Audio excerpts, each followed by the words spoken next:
content warnings, we have graphic, child abuse, murder, pedophilia, moderate, suicide, rape, child death, minor, infertility, car accident, adult minor relationship. So as you can see, this is already, and that's not even all. There is so much tagged in here.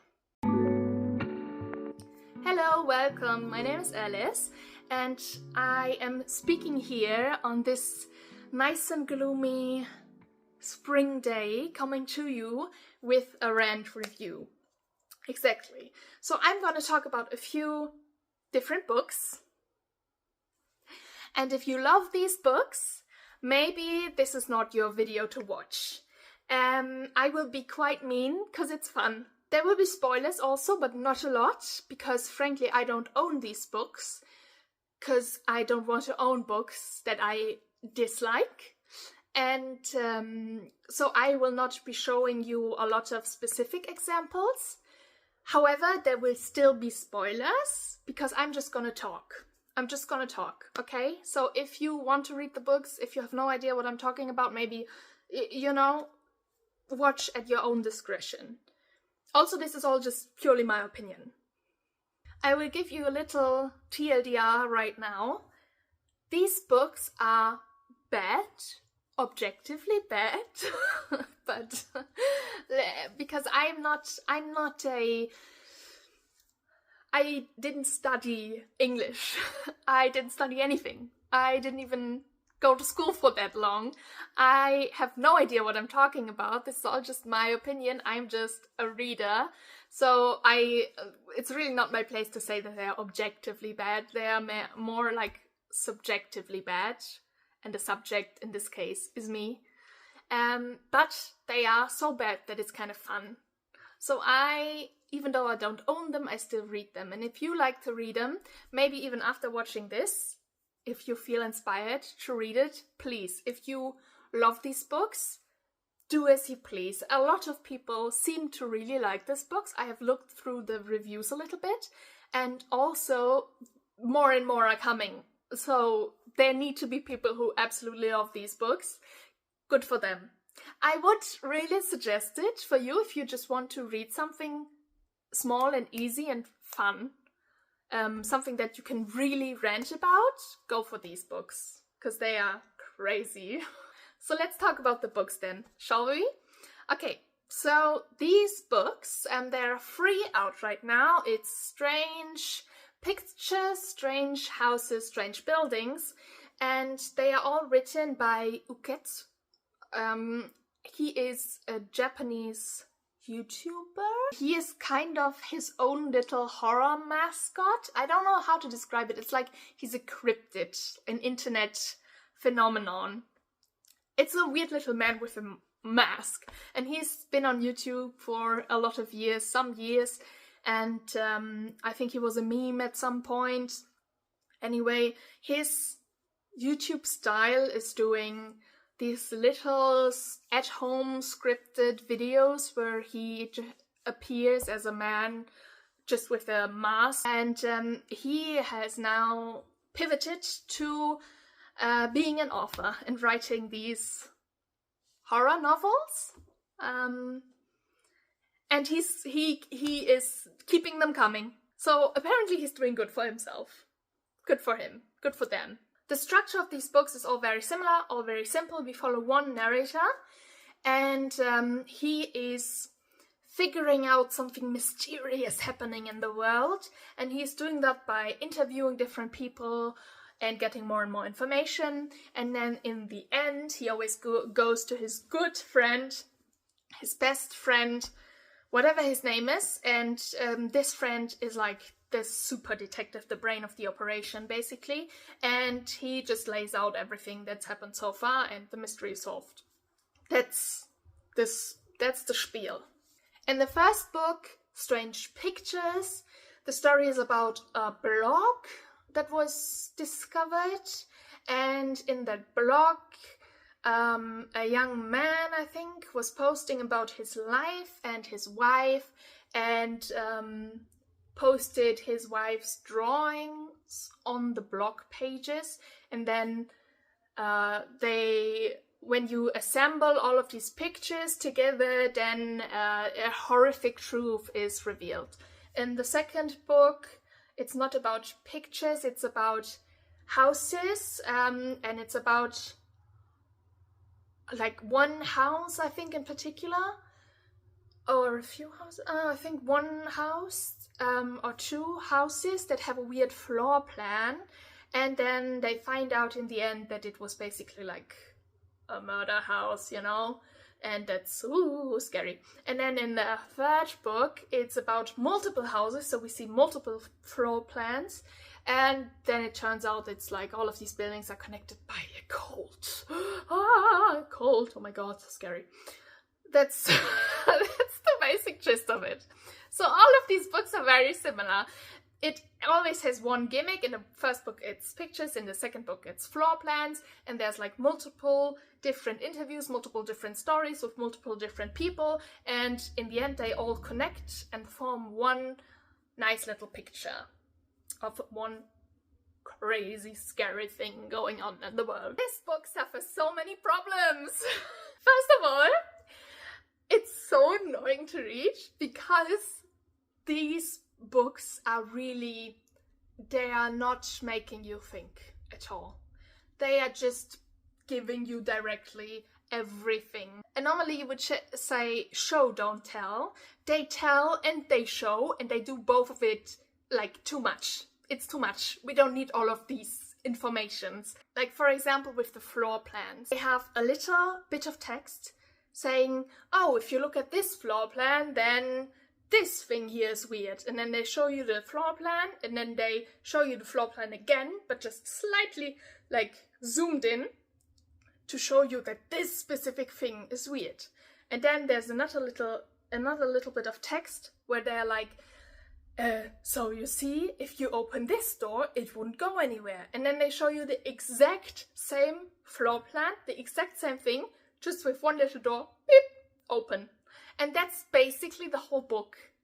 So it's not like you have one picture of a floor plan and then they describe to you very well what is happening and where you are and what is weird about it. It's like they're really showing you. They are taking your hand and taking you with them through everything. This book is putting quotes of things that had just been said like 2 pages ago, putting it back in again, a big quote. Sometimes I feel like, is Uketsu trying to get a specific number of pages done? Because why else would you put like entire pages of text that we just read again and again and again, and and put pictures in there, bigger and bigger and more pictures? Because otherwise, if you put all of that away, if you take all of that away, I think the book would be this thin. There's not much substance in there. This is crazy. So this is the first thing that will, just the formatting. It's so bad. It's so bad.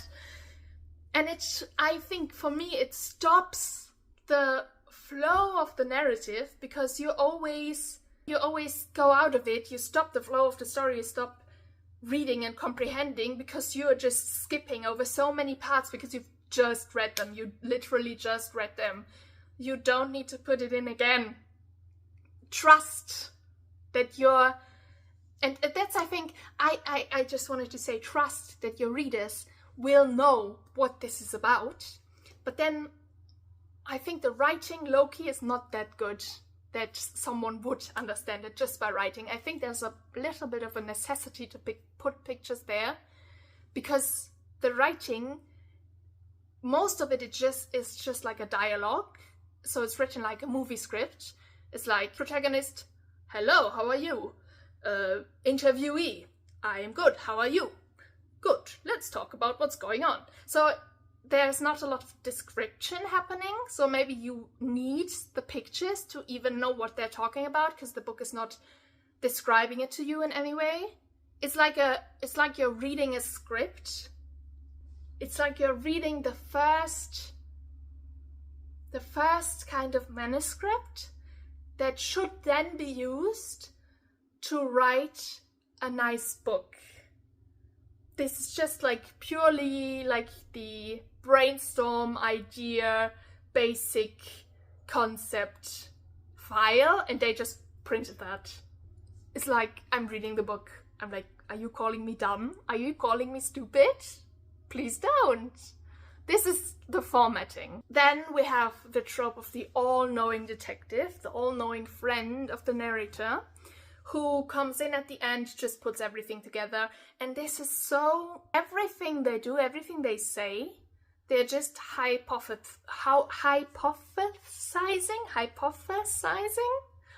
My God, English. They have no proof for anything. It's just a theory, even in the end. And it's like the all-knowing detective type character who is not even a detective.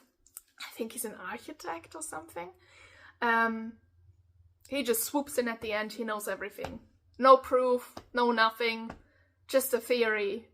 But it's presented as this big like aha moment. And it just, I just don't like this. The all-knowing detective trope. I don't know. I have just read the last book, Strange Buildings, a few weeks ago, so it's still very fresh in my mind. And there is one extra complaint I have about this book in particular. Because it constantly referenced the book before, Strange Houses. Because Strange Houses and Strange Buildings are connected in a way that the protagonist is the same. So in his universe, the protagonist has written the book Strange Houses and is now writing the book Strange Buildings. And he will tell you, because this is like from his perspective, he will tell you like, I, the author of Strange Houses, did this and this. And as I was writing the book Strange Houses, someone came to me. And you will hear so much reference about the book Strange Houses, that by reading Strange Buildings, it's like a giant commercial for Strange Houses. I'm like, why am I reading Strange Buildings when Strange Houses seems so much better? Since you mention it so many times. So many fucking times. Stop. It makes the narrator, the protagonist, it makes him so unlikable. So that's a complaint that has come up with the last book. Because it's gotten really bad. I hope they change to a different protagonist for the next one. And yes, I will be reading the next one. Because it's so bad, it's fun. You know, this is fun. Another thing I wanted to talk about is actually also just, now we're getting into the nitty-gritty a little bit, of specifically the last book. Because I remember a little bit of the first one, Strange Pictures, where there were some topics in there that I found very iffy. The second book also.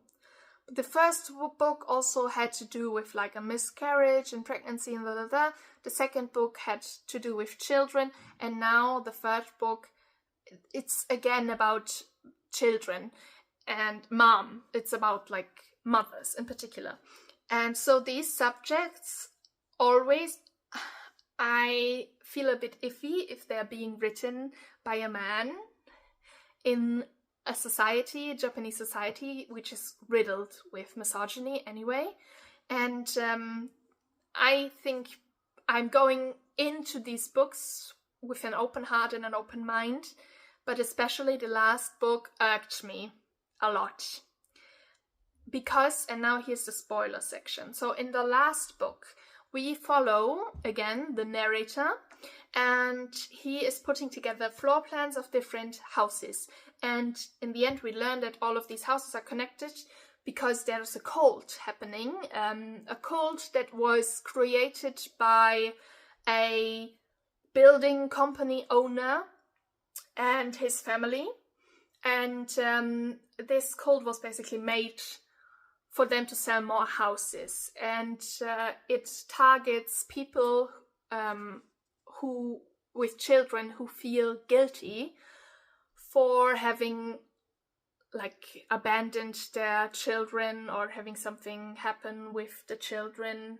I cannot quite remember, some trauma happening, and then they are supposed to build their houses to resemble the figurehead of this cult, which is called the Mother, the something mother, I don't know. And she is a woman who has lost one leg and one arm. And there are puppets made of her in her image with also only one leg, one arm, and the houses are designed to resemble her shape. And you're supposed to put like the children into the womb of the house, so to speak. So if you would look at the floor plan at the house from up, you would see the shape of a woman, and where you would presume the uterus is, that's where you are supposed to let your children sleep and then get reborn every day, because they come out of the womb basically into the rest of the house, so that it washes the guilt from the parent and like washes the children clean of the sin of the parent. And we have a overall overarching villain, kind of, and this villain is a traumatized child, and not just traumatized, but a survivor of sexual assault. To be honest, it was not just sexual assault, but straight up like sold into slavery and being highly traumatized, and then of course I think killing their mom or something like that, enacting revenge on their mom and on everyone else. And it's just, it perpetuates this weird stereotype of traumatized people are bad, and because you have been through something very bad happening to you, now you will do it onto others. It's just, it's mind-blowing how he thought this was okay. As someone who is also not having the best time with their mental health, I can assure you that most people who are dealing with traumatic experiences and have mental health struggles are more often the victim than the perpetrator. Also, this book has a weird thing of handling disability, you know, with the figurehead of the mother having only one arm, one leg, and there's a weird story around that, and it's just all not handled very well. And I just don't, this is like cheap horror trope, and completely I am like, how did you think this was a good idea? How? Who published this? I mean, I know who published it, but why? Hello, this is Editing Alice coming in. I just wanted to say, specifically with the disability, it's like seen as something scary that this woman is disabled. Like, it's a horror element that she is missing limbs. And disability is handled like, and disability and these traumatic experiences are handled like, ooh, scary things for the scary horror book, and that's just weird. So these are kind of my personal grievances with these books. I would recommend you to read these books only if you've read all the trigger warnings before, because again, these are not only topics that are explained that are triggering to a lot of people, as is with many horror novels, but these concepts are enacted on very, very poorly. So it's not like you're reading a book about cannibalism and there's some fascination to it, and it's really well written, and it gives you some more insight in, like, you know, what's happening. This is more like, oh no, we are going to go into like kind of graphic detail on what has been happening and just share the worst stereotypes and tropes on it. And yeah, let's just call that a day. Whoosh! To round out this video, I want to read to you a few reviews of especially the last book, Strange Buildings, that I really liked and that I think just completely they explain my feelings about the book in a better way than I ever could.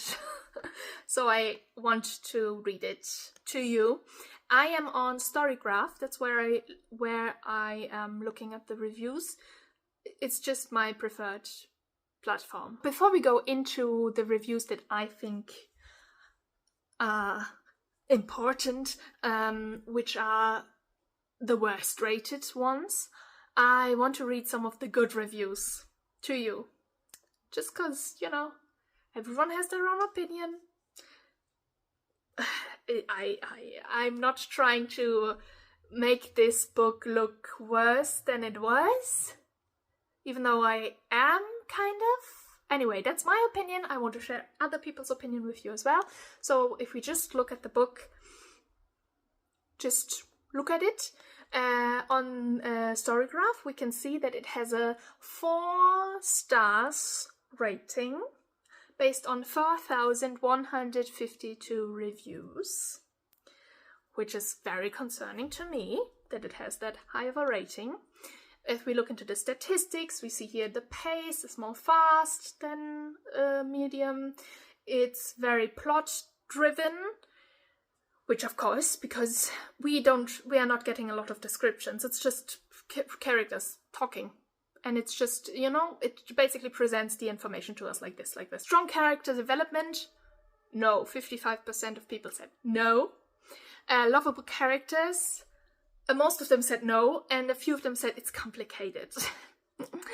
Diverse cast of characters? Also mostly no, although that's pretty.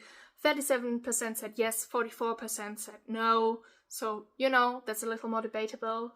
And flaws of character, a main focus, 85% said yes, the flaws are a main focus. We can also read here the content warnings. Content warnings, we have graphic, child abuse, murder, pedophilia, moderate, suicide, rape, child death, minor, infertility, car accident, adult minor relationship. So as you can see, this is already, and that's not even all. There is so much tagged in here. Now let's go to the reviews. Let's first look at the highest rated. Okay, Lawemi's review said, such an interesting read. My favorite out of the 3 Uketsu books so far. It was so interesting to see all the different files connect to each other. There were even some I felt were out of place, but everything actually just fell in place. I love watching the author and Kurihara theorize. Definitely want more architecture horror. Love, love, love. I do agree that it is some thought was put into the mystery side of it. Because you really, when you go through it, the different cases, you really have no idea how they could connect, and then they do end up connecting. It's like a pretty neat little story with a bow on it. 5 stars from Old Cryptids review. I really just adore Uketsu's books. Do they require the reader and also the characters to make truly insane logical leaps? Sure. Do they suck me in and hold my attention all the same? Also, yes. That's also, I will say that you can read it very fast. You can read it in a few hours. All of his books. They are, because there's not a lot in them. That's really fast. It's a really fast read. And you do get sucked in because it's just insane what's happening in there. And then another 5-star review from Brookieland97. I can already tell this is going to my favorite book of the year. Reading this was so much fun. Getting to solve the mystery of 11 files alongside the author was so much fun. The first part of the book is the 11 files. Then the second part of the book is how the author connects dots on how cases relate to each other. Yeah. This format gives you, the reader, the opportunity to come up with your own theory before hearing the authors. Yeah, well, that's just the basic of the detective genre, no? Yeah, that's the good reviews. Let's go to the ones that I actually agree with. I'm just looking up the reviews randomly, just putting on lowest rated and just reading what comes up. The first that comes up is Totini. 0 stars. Uketsu needs to start drafting ARGs and stop publishing their glorified r/no sleep posts. I'm also glad we're going back to the tried and true horror trope, pedophilia as shock value. The last twist, they were pedophiles all along. Are you disgusted yet? Quality horror literature. I liked how at the end we sympathized with most everyone except the child sold into sexual slavery. The woman who sold her was the real pitiful one, juxtaposed of course with the more noble child sexual slavery victim who forgave his trafficker. 10 out of 10. Yes, I wholeheartedly agree. Dan Moon's review. This book is an exercise in suspending one's belief. The whole book is just the author and his acquaintances speculating and running wild with theories they come up with on their own with zero proof most of the time. It's very much all tell and not show. Also, the fictional author is particularly dislikable in this one. He approaches the survivors for interviews, literally lying about his intentions, just to satiate his own selfish curiosity. Often he does it without any consideration for the victims, and you could even say that he's profiting off of their trauma since he published a book about all these cases. Yes, I agree. Let's choose one more. I can see why some readers might enjoy Uketsu's concepts. The ideas are interesting on paper, but for me, strange buildings, mistakes connection for construction. Yes, the stories are connected. Yes, the details technically come back, but the mystery itself does not feel elegantly built. The denouement is repetitive, the atmosphere is weak, the clues are poorly integrated, and the trauma is mishandled. All in all, this will be the last time I'll be reading Uketsu. The more I introspect, the more this feels like a deep-seated misogynistic book that botches trauma and uses it for shock value. Rating 1.25 out of 5 stars. The 0.25 is for the concept. The 1 point is for the translator, who did more heavy lifting than the plot. That is true. I also, because I read the English version of it, I read the translated version of it. So I don't know, maybe this just rocks in Japanese. Yeah, and then we get the occasional comments with making the victim of child sexual assault the villain is not it. What the fuck? Completely agreed, that one reader. Anyway, that is my opinion. I would love to hear your opinion in the comments. And yeah, see you later. Bye bye.